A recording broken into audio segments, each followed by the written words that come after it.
Pemirsa yang dirahmati oleh Allah Subhanahu wa Ta'ala, dimanapun kita berada, kita akan menjemput kematian. Dan kehidupan ini adalah cobaan bagi kita. Allazi khalaqal mauta wal hayata liyabluwakum ayyukum ahsanu amala. Allah menciptakan kehidupan, menciptakan kematian, kehidupan, kematian dan kehidupan untuk menghitung siapa yang lebih banyak berbuat kebaikan. Ayyukum ahsanu amala. Mana amalnya lebih baik?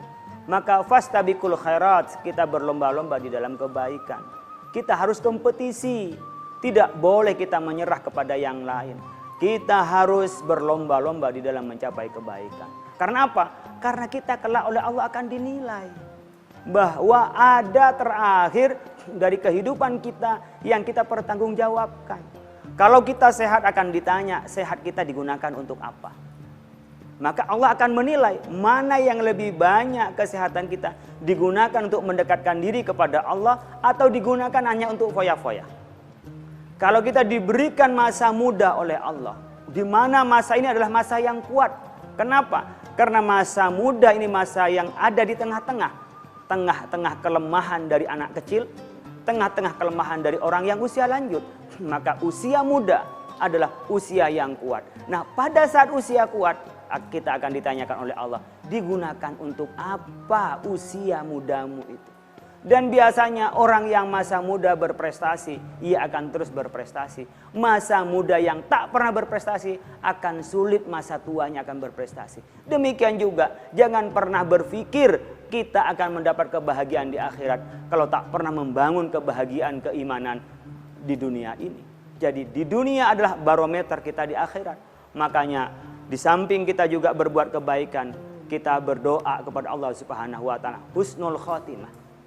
Kita sering berdoa, ya dzal jalali wal ikram amitna 'alal iman. Ya dzal jalali wal ikram amitna 'alal islam. Ya Allah yang Maha Agung, berilah kami kematian apa? 'Alal iman, mati dengan membawa iman. Beramal sekian banyak, beramal sungguh-sungguh, tapi tidak mati bawa iman, semuanya sia-sia. Seperti apapun kehidupan kita, tapi kita bisa membawa iman dan Islam kematian kita, disebut dengan husnul khotimah, kita pasti akhirnya akan masuk surga.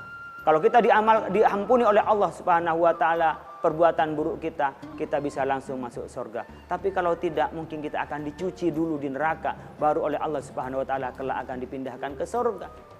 Semua dengan keadilan Allah, dengan ma'unahnya dari Allah Subhanahu wa Ta'ala. Oleh karena itu, kita ini diuji mana yang kita lakukan pada saat kita hidup ini. Diberi harta, harta kita digunakan untuk apa?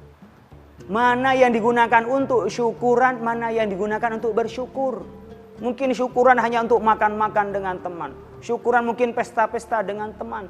Tapi bersyukur adalah menggunakan harta itu untuk kebaikan dan untuk mendekatkan diri kepada Allah Subhanahu wa Ta'ala. Contoh terkecil, ketika kita tidak punya kerjaan, cari pekerjaan.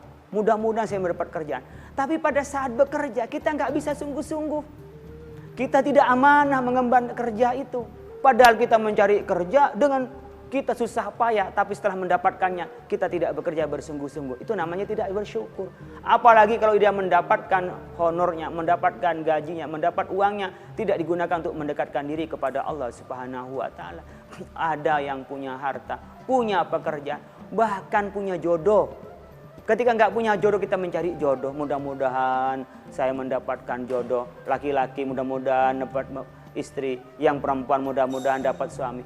Tapi kenapa pada saat dia sudah berkeluarga, dia tidak mensyukurinya? Apa? Menafikan peran suaminya, menafikan peran istrinya, merendahkan pasangannya. Kita tidak bisa saling menghormati bagaimana membina rumah tangga yang baik. Itu namanya tidak bersyukur. Oleh karena itu, ketika kita ingin menjadi orang baik, ingatlah pada kematian. Disebutkan dalam surat Yasin yang sering kita baca, inna nahnu nuhyil mauta wa naktubu ma qaddamu wa atharahum wa kulla syai'in ahsaynahu fi kitabim mubin. Allah Subhanahu wa Ta'ala, inna nahnu nuhyil mauta, Allah yang membangkitkan dari kematian. Jangan dikira kalau mati jadi debu hilang, enggak. Jangan dikira setelah kematian tidak ada kehidupan. Tidak, kehidupan yang hakiki adalah setelah kehidupan ini. Setelah kematian adalah kehidupan yang hakiki dan kehidupan selamanya. Nahnu nuhyil mauta, oleh Allah akan dibangkitkan kelak dan semuanya akan diminta pertanggungjawaban. Tulang belulang akan disambung, ditemukan dengan ruhnya. Dan nanti oleh Allah Subhanahu wa taala semua dikunci mulut kita ini. Mungkin lidah kita bisa bersilat, tetapi kalau nanti yang bicara itu adalah tangannya, disaksikan oleh kakinya, kita tidak bisa mengelak lagi. Di depan Allah itu adalah organ tubuh yang akan bicara, bukan mulut. Mulut bisa bohong, tetapi sudah organ tubuh kita yang akan mengatakan. Dan organ tubuh kita, tangan kita, dan saksi adalah kaki kita yang nanti akan menjadi persidangan di hadapan Allah Subhanahu wa taala. Nahnu nuhyil mauta wa naktubu ma qaddamu. Dan Allah mencatat ma qaddamu, apa yang kita persembahkan, apa yang kita lakukan, ma qaddamu wa asyarahum, dan apa yang kita tinggalkan.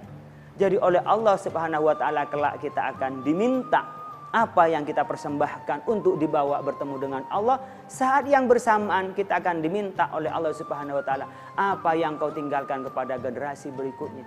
Jadi jangan berpikir pergi dari dunia tanpa meninggalkan legasi apa-apa, tanpa meninggalkan hasil perjuangan apa-apa. Jangan. Harus ada legasi, ada peninggalan, ada bukti bahwa kita ini pernah hidup di dunia dan membangun muka bumi ini. Saat yang bersamaan ini menjadi amal baik kita, dan untuk kita bertemu dengan Allah Subhanahu wa taala. Wa asyarahum, sisa-sisa, bekas-bekas peninggalan-peninggalan dari yang kita lakukan itu. Oleh karena itu, hidup ini hanya sekali. Maka lakukanlah sesuatu yang berjasa bagi generasi berikutnya. Saat yang bersamaan, lakukanlah sesuatu yang menjadi bekal kita untuk menghadap kepada Allah Subhanahu wa taala. Pemirsa, kita lanjutkan setelah pesan-pesan berikut ini.